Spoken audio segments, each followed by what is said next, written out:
السلام عليكم ورحمة الله وبركاته يا شباب. النهاردة هنشرح ازاي نعمل الريتاتش على الشخصية بتاعتنا، الموديل بتاعنا. نعمل الريتاتش ده بالظبط كده. هتلاقوا طبعا الموديل ده انا هحطه لكم تحت في الديسكريبشن، تقدر تحمله وتقدر تطبق معايا على طول. فيلا بينا نشوف هو اتعمل ازاي. طبعا مش هفتح لك ليارات كده، لا احنا هناخد الشخصية دي ونبدأ كل حاجة من البداية في بروجكت جديد. فيلا بينا نجرب كده. في ليارات هنا انا مكررها يعني، فيلا بينا نحاول نشرح المفهوم. مش هنشرحه بالتفصيل. مش هنعمل الشخصيه كلها ساعتين، ده لو انا شغال بسرعه يعني. فبص، حتى بالكاميرا رو فلتر هنشيل الكاميرا رو فلتر وهناخد كل حاجه. فدي الشخصيه بتاعتنا من غير اي افكتات، فهناخدها والباك جراوند والريتاتش. تعال نعمل نيو بروجكت. فانا هشتغل على، ممكن اشتغل 2000 في 2000 ريزولوشن 300 16 لون وار جي بي. يلا بينا كده مربع معاك اهو. تعالى بس نبدا نعمل باك جراوند. ناخد سوليد كلر، نبدا نجيب اللون الغامق الازرق ده، نجيب غامق شويه بس. اوكي، هنعمل لاير، هنجيب البرش بتاعتنا وهنيجي عند بقى الدرجه اللون الازرق اللي احنا جبناه. بص بقى، هنطلع كده ايه درجه لفوق وهنضرب بيها اول حاجه معانا. فنفتح برش نخليها على السوفت كده ونضرب اول درجه معانا كده. تمام. بعد كده هنصغر البرش شويه ونفتح برضو نفس قائمه الالوان دي ونطلع شويه شمال كده، فوق شمال، ومصغرين الدايره اكتر ونعمل كده. مكان نصغر تاني ندوس برضو واي، مكان نفتح للاخر خالص كده وندوس كده. فبقى بالنسبه لنا هو كده وكله في لير واحد. اول ما تدوس ايه مثلا، دور على مثلا كلر دوج. بس كلر دوج جامده قوي. كنت تزود لير كمان، تاخد كده وبعد كده تودي هنا عندي درجه فاتحه جدا اللي فوق دي، تقوم ضارب كده في النص وتخلي دي مثلا سكرين، او ممكن تقللها تخليها مثلا اوفرلي. يعني اظن الدرجه دي كده مناسبه للشخصيه اللي احنا نبدا نشتغل عليها. انا اخترت اللون الازرق لان انا بحب اللون الازرق الصراحه. مش هتبقى انهي لون، بس لازم تعمل تاثير اللون ده على الشخصيه بتاعتك، يكون نوع كده ايه جايه ملائم يعني. يلا بينا، ادي الشخصيه بتاعتنا نحاول نوسطنها كده زي ما احنا وسطناها هنا كده بالظبط. وسطناها هنا اهو. بسم الله والصلاه والسلام على رسول الله. ماشي، تعال بس نسيب البروجكت بتاعنا كده عشان منبقاش شغالين. طيب احنا دلوقتي هنشيل بس الكاميرا رو فلتر اللي كانت معموله عليه. شلنا كل الكاميرا رو فلتر اللي كانت معموله عليه. هنبدا بقى نعمل احنا كاميرا رو فلتر عليه نفسه. فيلا بينا نخش على الكاميرا رو فلتر ونحاول نسرع في الامور، عشان عايز الفيديو ده باذن الله يكون حوالي 10 دقائق 12 دقيقه بالكتير جدا عشان تبقى الموضوع واضح. تعال بس نرجع كده. ادي الشخصيه بتاعتنا. افتح بس البيفور افتر عشان تبقى شايف انت عملت ايه منين لفين يعني كده. دوس على اوتو دي علشان تشوف هو ممكن يعمل لك ايه البرنامج نفسه. هو غمق الدنيا شويه. ممكن نرفع احنا الهايلايت اللي هو وطاها دي. ممكن نبدا برضو ايه نشتغل على نفس اللي كان شغال عليه ده. ممكن نبدا نزود دي شويه، قربها ناحيه الازرق سيكا عشان الخلفيه بتاعتنا عكس لون ضوء ازرق. نفس الكلام كده. ممكن نزود دي شويه تجيتشر وهنا دي. فبقى بالمنظر ده كده معانا. ممكن ننزل تاني تحت. ممكن نيجي عند دي نرفع الاضاءه سنه، ونيجي ممكن عند اللون الاحمر برضو نحط مثلا خطين كده، نرفع شويه احمر على شويه ايه ازرق من تحت كده. يعني اظن الدرجه دي مناسبه جدا يعني. بص يعني انا بحب احط خطين واقصى حاجه 3. مبحبش ازود في الحاجات بتاعت الكيرفز دي لان هي احيانا ممكن تبوظ الصوره لو انت مش متمكن منها قوي. ممكن نيجي نطلع نرفع الهايلايت شويه بس عشان الحته دي. ممكن سنه برضو فوق بتاعت الماجنتا دي الشادوز هايلايت دي الساتوريشن بلندنج دي. بحاول برضو ايه بجرب الحاجه. مش حاجات دي انا عارف ان داخل انا هعمل فيها ايه، لكن انا عارف المود اللي انا عايز اوصل له هو المود ده هيبقى ظابط. ممكن يبقى اللي هنا ده غير اللي كان هنا شويه بس عادي بقى. ممكن نيجي نعمل هنا، ممكن نخش عند هنا الافكتات ونجيب عند الكالر لوك اب نعمل لها كليبنج ماسك. تعال نبص عند الفوج نايت ده 3 دي تمام. وبعد كده نغير المود بتاعه لحد اوفرلي. لا خليها لومانيسي. بص كده دخلنا في المود ده. ممكن نبدا نقلل من الفل شويه على الاوبست شويه عشان الفرق ما بين ده وده العمق العمق والشفافيه بتاعت الحاجه دي. ممكن نزود شويه كده كويس نوعا ما. ممكن نقلل السنة تاني. اظن كده تمام. ممكن بقى نعمل كلر بالانس نحطها فوق اللير ده ونحاول نصفرها شويه. ممكن نيجي عند الشادو نصفرها شويه برضو. اظن احنا كده في حته كويسه. هي ولا حمراء قوي ولا زرقاء قوي ولا اي حاجه. هي كده الالوان بتاعتها. ظبطنا الالوان. تعال بس نسيف كده. انا كده ظابطين الالوان لحد دلوقتي. عايزين بقى نظبط الدوج اند بيرن اللي احنا نبدا. فيلا بينا بسم الله. نبدا نعمل هنا اكسبوجر. احب اعمل الدوج الظل يعني بتاع الحاجه دي. احب اعمله ايه يكون غامق هو كده عشان ده بيعمل غامق على الكل. فنقلله كده بس.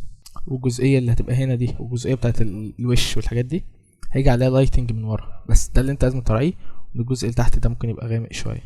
فيلا بينا ده اللي احنا نعمله. بس طبعا ايه لازم تقلل هنا جدا حوالي مثلا 4.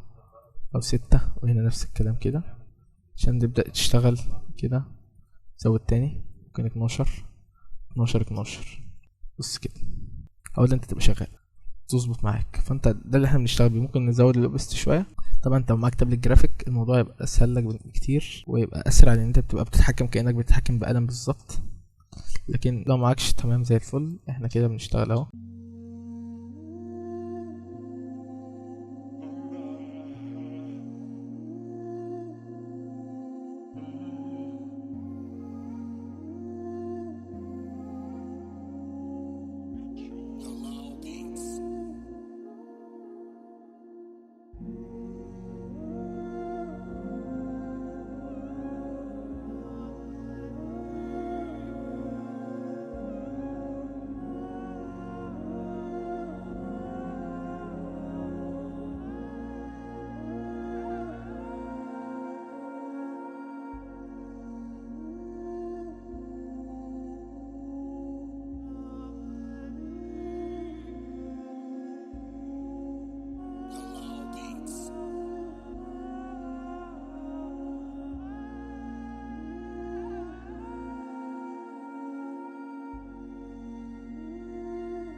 هتلاقي الموضوع ظابط معاك كل ما تاخد وقتك فيه.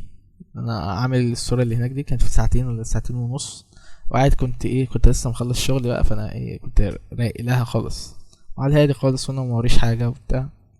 فهي لازم تجيلها كده، لازم تجيلها وانت رايق. حتى لو هو في شغل وانت الشغل متأخر عليه لازم تاخد وقتك فيها، لان هي الموضوع ده هو اللي بيظهرك انت يعني عامل التصميم كويس ولا مش عامله كويس. لان الفوكس كله بيبقى على الشخصية اللي محطوطة في الاعلان او محطوطة في الحاجة اللي انت عاملها او في التصميم اللي انت عامله. فالناس بتروح عينيها على الشخصية دايما على طول. دايما ريتاتش الشخصية بيبقى اصعب من ريتاتش المنتج نفسه. ريتاتش المنتج نفسه مبيبقاش دقيق قوي كده، ان انت هنا بتعمل ريتاتش على الهدوم ولسه على الوش. كل ده احنا لسه اشتغلنا في الجزئية بتاعة الدوج بس كده الشيفت كده بوم بوم بوم بوم. هكذا عملنا تانية على طول بس كده بوم بوم. طبعا انت لو كررتها هتحس بالفرق شوية، وتبدأ بقى تشيل مثلا حاجات زيادة زي دي زي دي زي دي كده، لو انت حبيت يعني تعمل كده. لو ما حبيتش خلاص كمل زي ما انت كده. طبعا الحتة دي بقى كلها تفاصيل، فانا ممكن نسرع الفيديو في الحتة دي برضو تاني. حاجة مش عايزك تمل وتتعب، عشان الموضوع ده ياخد وقت وبياخد دقة، ياخد وقت ودقة. فانت حاول تاخد في وقتك. طبعا انا مش هحاول اعمله مش هقدر اعمله بالتفصيل، بس هحاول اعمله يكون كويس نوعا ما، عشان التفصيل هياخد وقت. فبص احنا زي ما احنا عاملين كده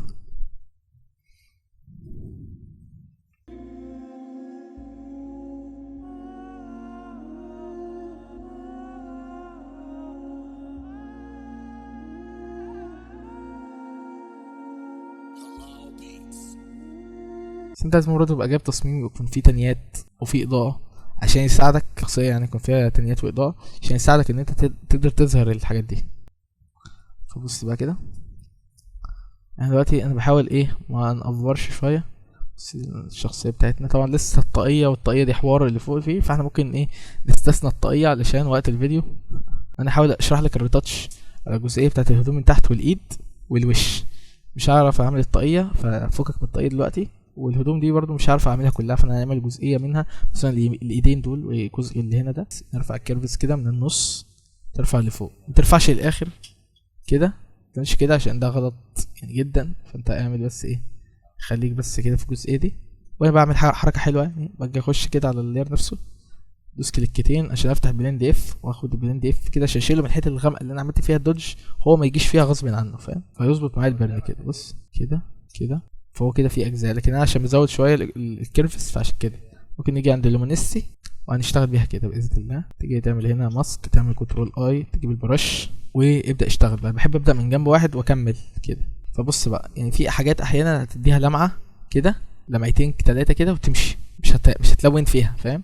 فدي اللي انت لاحظه، لان دايما المنتجات الكبيره او الشخصيات او الحاجات دي بيبقى فيها بس مجرد لمعه في اماكن، مجرد لمعه، وانت شايف هنا اصلا الحاجه دي واخده اضاءه، فان انت تروح تديها اضاءه تانية وتكون شديده كمان، فانت كده تكون بتبوظ الموضوع شويه، فاهم؟ فانت تحاول تخلي الموضوع ايه، عقلاني شويه عشان تعمل كده. لو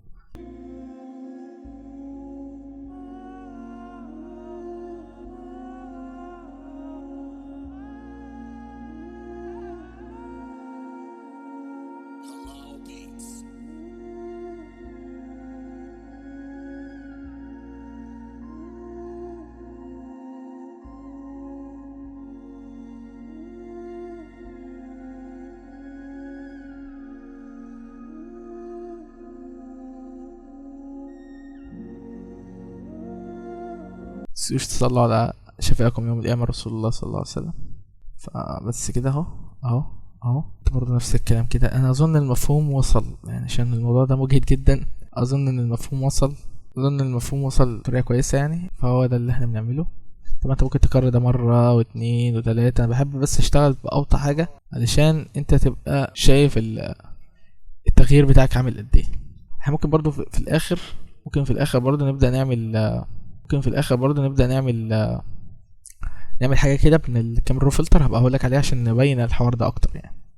يعني انت اقول لك على حاجه، تعالى نعملها دلوقتي. ممكن لو دخلت هنا وقللت الهايلايت شويه، سيب من دي، خش هنا، دخلت هنا وقللت الهايلايت شويه، هيبان لك البرن اللي احنا عملناه اكتر، عشان ممكن تحس ان الصوره منوره من الجزء ده، فانت ممكن تيجي توطي الحوار ده من هنا. تيجي هنا كده تقوم موطي كونتراست ده، ممكن تعليه والشادوز كده. الجزء ده نبقى نحله احنا من بره، لكن تعالى نظبطها كده. بص كده كده، اظن اللايتنج بقى بتاعك ده يبان اكتر. بص كده الريتاتش ده يبان اكتر يعني. كده انت ده لو قررته مره واتنين وتلاته، اظن الموضوع ايه، هيفرق كتير كده. يعني شوف انت هتبقى هتعمله ازاي واعمله. كده انا بحاول برضو ايه نفهمك المفهوم العام. بص ممكن تزود الحته دي كده على شفته، الجزئيه دي مثلا كده، الحته دي مثلا مضروب فيها نور، فانت هتزود فيها شويه. الجزئيه اللي تحت دي مثلا هتقوم راسم عليها كده بالراحه، هي اصلا يعني منوره، ممكن ترسم عليها شويه كده بالراحه. هكذا بقى يعني، انت تظبط مثلا عضمايه دي واخده شويه ضوء بقى، احنا مقللين الفلو مقللين الاوبستي. هنا بقى عندك 3 خطوط، خط خط خط، فاحنا نزود عند اكتر خط اللي هو اللي ورا ده. قص برضو فينا فيه مشكله، بس مش مشكله بقى، خلينا نظبط. قص مثلا من هنا تيجي كده.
الشخصية بقى نفسها محتاجة تاخد مثلا شوية برايتنس.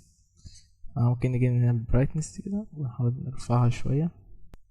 ليه بقى؟ لان انت تيجي تاخد دي اللير ده فوق وتعمل لها ماسك، نبدأ نضرب دي كده ككل بقى، يعني هنا كده ككل، بس عشان ايه يبدأ ينور لنا الموضوع شوية بس على الكل بقى. فبقى ده اللي معمول زي اللي هنا نوعا ما. واللي هنا كل ما بعمل هناك كل ما بطبق هناك افكت تقريبا معين بيجي يبوظ هنا، فمش عارف هم عملوا في ايه. كان ممكن اوريكم الصورة الأصلية تاتش. اهي الصورة، هي الصورة يا جدعان، ده التاتش اللي احنا عملناه يعني، واحنا بنحاول نعمله هنا لحد دلوقتي. فاحنا ممكن نبالغ بقى، يعني نبدأ نبالغ شوية في الحاجات الافكتات اللي احنا عاملينها. انا بحاول اعمل لكم الحاجة بسرعة يا جدعان، انا بحاول افهمك بس المفهوم اللي انت تبدأ تشتغل بيه وبس. يعني انا ممكن مبقاش ظبطت الريتاتش هنا خالص علشان وقت الفيديو، كمان الموضوع بياخد وقت كتير وجهد كبير، فانا بس عملته على السريع علشان تشوف الطريقة. انت اول ما تشوف الطريقة تفهمها تطبقها انت مثلا على الفيرجن ده، وتوريني مثلا على جروب التليجرام. هتلاقي جروب التليجرام تحت في صندوق الوصف او في اول كومنت، هتلاقي في جروب تليجرام. انت ابعت لي هناك التصميم بتاعك او ابعت لي على الانستجرام وانا هرد عليك اقول لك تمام لا كده محتاجين نظبط دي، محتاجين نظبط دي باذن الله. يعني ممكن نوطي دي شويه، نعمل دي شويه كده بس كده، مش اكتر من كده. يعني ريتاتش الايد اظن ظابط نوعا ما. يعني طبعا ملناش فيه تقريبا دوج، فانت ممكن تيجي تعمل له هنا شويه دوج كده نوعا ما كده، تقلل ده شويه، تعمل مثلا دوج هنا كله او نفهمه كله علشان الموضوع ما ياخدش وقت اكتر من اللي احنا خدناه يعني. بص كده ممكن تيجي ترفع ده كده شويه، بص هي ده قريب اللي احنا كنا عاملينه هناك، فممكن ده خليه على كده، تقلل دي كده شويه بطريقه بسيطه. واحنا كده ما خدناش وقتنا، يعني احنا كده النتيجه اللي طلع لك دي واحنا كده ما خدناش وقتنا، دي النتيجه اللي احنا طلعنا بيها واحنا ما خدناش وقتنا. زي التصميم اللي انا عملته ده او الصوره اللي انا عملتها دي خدت فيها وقتي، وحاولنا نلعب اداء يعني تحدي الالوان ده، لان انت غالبا لو انت انسان بنفس البشره دي كده وجالك الضوء الازرق ده فبينعكس عليك بيبقى احمر شويه او يبقى جسمك انت محمر. نفس الطريقه هنا كده احنا ممكن نبقى احنا عاملينه هنا مثلا طريقه حلوه هناك احلى كده، فانت بتبقى دي طريقتين يعني، دي غير دي شويه يعني. فالمهم انت فهمت الفكره كلها، الفكره كلها فانت بتغمق الحته الغامقه وبتفتح الحته الفاتحه بالطريقه اللي انت شفتها قدامك دي. ف لو عجبك الفيديو متنساش تعمل لايك وسبسكرايب وكمان فعل الجرس يوصلك كل جديد. ممكن تبعت لي بقى اول تطبيقك تبعته لي على الانستجرام تحت في صندوق الوصف او على جروب التليجرام. وايه اشوفكم على خير يا شباب، والسلام عليكم ورحمه الله وبركاته.